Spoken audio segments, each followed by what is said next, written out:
बहन भाई को राखी बांधने के लिए रक्षाबंधन पर उसके घर पर जाती है, दरवाज़ा खटखटाती है।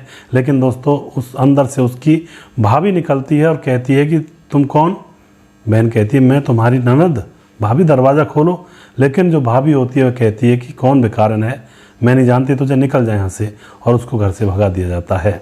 क्यों तो उसने भगाया था, क्या यह मामला था, पूरी जानकारी लेने वाले हैं। वीडियो को लास्ट तक जरूर देखिएगा। नमस्कार, मैं हूं सुदेश कुमार और मेरे गोपाल चैनल में आपका स्वागत है। यह घटना राजस्थान के अलवर के अंदर घटित होती है, जहां पर एक भागीरथ नाम का एक शख्स रहा करता है, जो कि खेतीबाड़ी किया करता है, किसान है। उसके घर में उसकी पत्नी है, उसकी एक बेटी है राजबाला जो कि छोटी है, बड़ा बेटा है अजीत, और ये 4 लोग घर के अंदर खूब हंसी खुशी से रहा करते हैं। अभी पैसों की ज़्यादा दिक्कत इसलिए नहीं है कि खेतीबाड़ी कर रही हैं तो थोड़ा बहुत उसमें से निकल आता है, खाने को खर्चे के लिए अनाज वगैरह घर में ही पैदा हो जाता है, तो ये परिवार अच्छे से रह रहा होता है। लेकिन पिता का सपना ये था कि बेटा पढ़ लिख कर कुछ करे, बड़ा आदमी बने। तो बेटा भी अपनी जैसी कोशिश कर रहा है कुछ करने की। तो दोस्तों यहाँ पर धीरे धीरे कुछ समय गुजरता है। तो एक दिन की बात है, जो घर के अंदर भागीरथ की पत्नी होती है बहुत ज़्यादा बीमार पड़ जाती है, और तकरीबन 15-16 दिन तक उसका इलाज चलता है और वह बच नहीं पाती है, उसकी मृत्यु हो जाती है। अब पत्नी की मृत्यु हो जाती है तो घर के अंदर एक लड़की बचती है जिसका नाम राजवती होता है। राजवती को अब खाना वगैरह बनाना पड़ता है और घर का सारा काम अकेले करना पड़ता है, क्योंकि अब तक तो मम्मी थी, लेकिन अब अकेली राजवती रह जाती है। लेकिन वह हंसी खुशी अपने भैया के और अपने पापा के कपड़े धो दिया करती है, उनका काम कर दिया करती है, अच्छे से अभी भी काम चल रहा होता है। अब तो यहाँ पर दोस्तों जो पिता होता है वह अपने बेटे अजीत की शादी करवा देता है, और उसकी पत्नी का नाम होता है रजनी। बड़े धूमधाम से शादी करवाई जाती है और घर के अंदर नई नवेली दुल्हन रजनी आती है। रजनी जैसे ही आती है तो जो पिता होता है, घर का जो मालिक होता है भागीरथ, वह तो खेतों पर लगा रहा करता है, और जो बेटा होता है वह नौकरी लग जाता है। तभी उसकी शादी करवाई थी कि भाई कमाने खाने तो लगाई है, उसके बाद तो शादी कर ले, घर गृहस्थी चलेगी। अब जो पिता होता है वह खेतों पर रहा करता ज़्यादातर, और घर के अंदर जो ननद और भाभी दोनों रहा करती हैं, क्योंकि जो अजीत है वह अपनी नौकरी पर रहा करता है।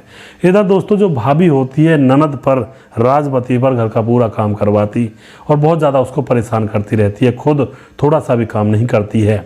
अब जो ननद होती है यानी कि राजवती अपने भाई को नहीं बताती है, उसको लगता है कि भैया भाभी का घर बिगड़ जाए, मेरी वजह से तो ऐसा नहीं होना चाहिए, तो चुपचाप काम करती रहती है।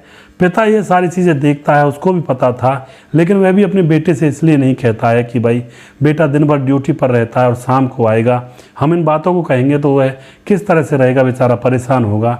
चलो कोई नहीं। उसके बाद कुछ दिन और गुजरते हैं। कुछ दिन गुजरने के बाद जो पिता की तबीयत है वो ख़राब होने लगती है। वह सोचता है कि अगर मेरी भी मृत्यु हो गई तो मेरी बेटी कंवारी रह जाएगी, तो वह अपनी बेटी की शादी का इंतज़ाम करने लगता है, और कुछ थोड़ी बहुत ज़मीन थी उसको बेचता है और अपनी बेटी के लिए लड़का ढूंढता है, बेटी की बड़े धूमधाम से शादी कर देता है। अब शादी होने के बाद बेटी अपने घर जा चुकी थी, और जो भाभी थी जिसका नाम रजनी था वह बड़ी खुश हो रही थी कि आफत कलेजे से टल गई है, अब मैं अकेली इस घर में रहूँगी। तो दोस्तों अब यहाँ पर क्या होता है, दोनों के घर अलग अलग बस जाते हैं, और वही बात जो पिता ने सोची थी कि भाई बीमार हूँ कहीं मृत्यु ना हो जाए, कुछ दिन के बाद उसकी बीमारी बढ़ जाती है और पिता की भी यहाँ पर मौत हो जाती है। अब तो यहाँ पर दोस्तों जो राजवती बहन होती है अपने घर पर है, उसका पति अच्छा खासा कमाता है और घर में खूब पैसे लेकर आता है, उनको एक बेटा भी पैदा हो जाता है। लेकिन दोस्तों समय का पहिया कई बार जब उल्टा घूमता है ना, तो सारा बना बनाया खेल बिगड़ जाता है। ऐसा ही अब इस राजवती के परिवार के साथ होता है। इसके सास ससुर तो थे नहीं, सिर्फ पति था और एक बेटा पैदा हो गया था, और खुद 3 लोग थे घर के अंदर। तो इसका पति बीमार पड़ जाता है, और बीमारी भी इतनी भयंकर हो जाती है कि उसके लिए बहुत सारे पैसे चाहिए होते हैं। तो इसके पास जो भी गहने वगैरह थे सब कुछ अपने पति के इलाज में लगा देती है राजवती। उससे भी पूर्ति नहीं पड़ती है तो यह बाहर जाकर के किसी की दुकान पर बर्तन वगैरह मांगने लगती है, किसी चाय वाले की दुकान पर।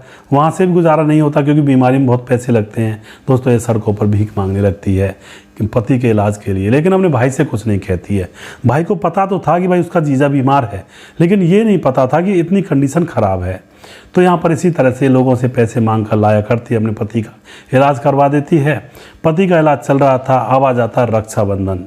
रक्षाबंधन जैसे आता है तो बड़ी खुश होती है कि मैं भाई के पास जाऊंगी राखी बांधने के लिए, कुछ पैसे मिलेंगे रक्षाबंधन पर, उनसे पति का इलाज हो जाएगा या फलानी दवाई आ जाएगी।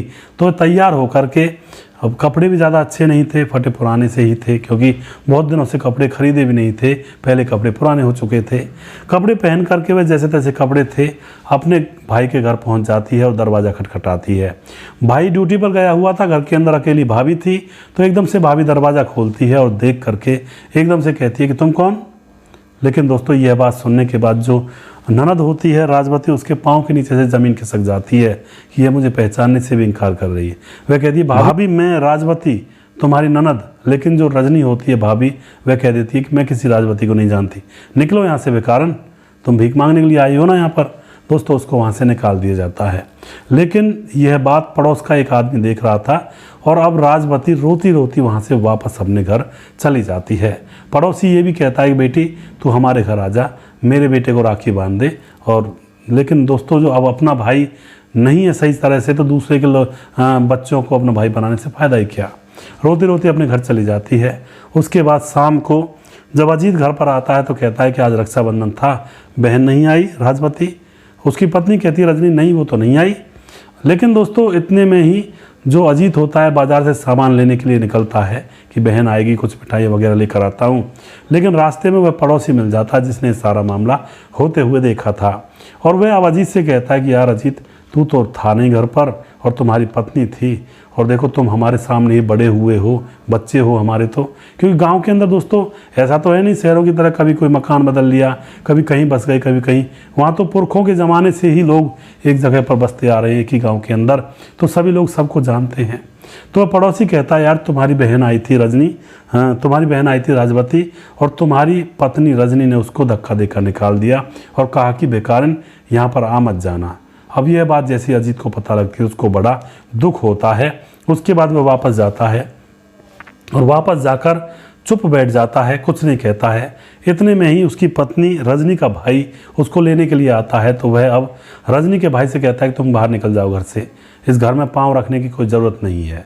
उसके बाद दोस्तों रजनी मार्केट गई हुई थी तो रजनी को पता नहीं था, उसका भाई वापस जाने लगता है, उसको अंदर नहीं घुसने देता है। रजनी कहती है भैया तुम कहाँ जा रहे हो, चलो घर। लेकिन उसका भाई कहता है नहीं जीजा ने मुझे बेइज्जत करके घर से निकाल दिया।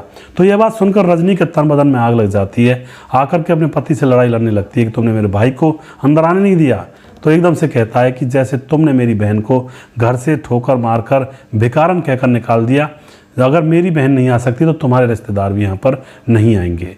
अब यह बात जैसे उसका साला सुनता है तो वह एकदम से कहता है कि जीजा आपने बहुत अच्छा किया, ये काम कर रही है यहाँ पर, मैं पापा को जाकर बताऊंगा और इसकी अकल ठिकाने लगवाऊंगा। वह घर जाता है, पापा को बताता है सारी सच्चाई।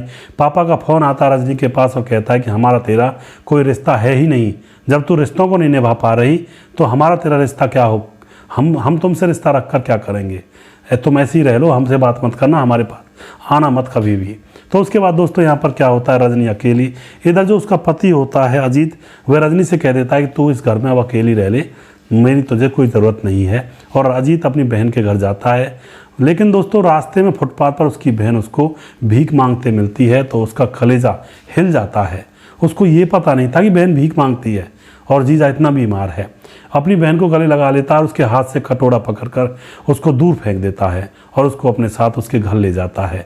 जाकर देखता है उसके जीजा की तबीयत बहुत ख़राब है, इसलिए बहन भीख मांगती है। तो अब उसके कहते हैं तन बदन में बहुत ही ज़्यादा करुणा बहने लगती है और वह अपने बैंक अकाउंट में से कुछ पैसे निकाल कर लाता है और अपने जीजा के इलाज के लिए डॉक्टर को पैसे देता है, बहन को पैसे देता है, अच्छे कपड़े दिलाता है उसको और कहता है कि आज के बाद भीख मांगने की ज़रूरत नहीं है, घर पर रहो और मैं तुम्हारी मदद करूंगा, तुमने मुझसे क्यों नहीं कहा। बहन कहती है नहीं भैया आपके पास भी बहुत खर्चे होते हैं, मैं आपसे क्या कहती। दोस्तों उसके बाद वह भाई वहीं पर रहने लगता है, अपने जीजा का इलाज करवाता है, वहीं से ड्यूटी जाता है।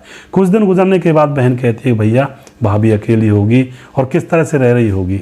लेकिन भैया कहता है कि वो तो मेरे लिए उसी दिन मर गई थी जिस दिन उसने तुझको धक्का देकर घर से बाहर निकाला था। लेकिन जो बहन होती है वह भैया का घर उजड़ते नहीं देख सकती थी। वह भैया से कहती है भैया मेरे साथ चलो। उधर दोस्तों रजनी का भी राशन पानी खत्म हो गया था, मायके जा नहीं सकती थी और पति उसके पास जा नहीं रहा था। वह भी घबरा रही थी कि क्या होगा। लेकिन बहन अपने भैया को लेकर घर पहुंचती है।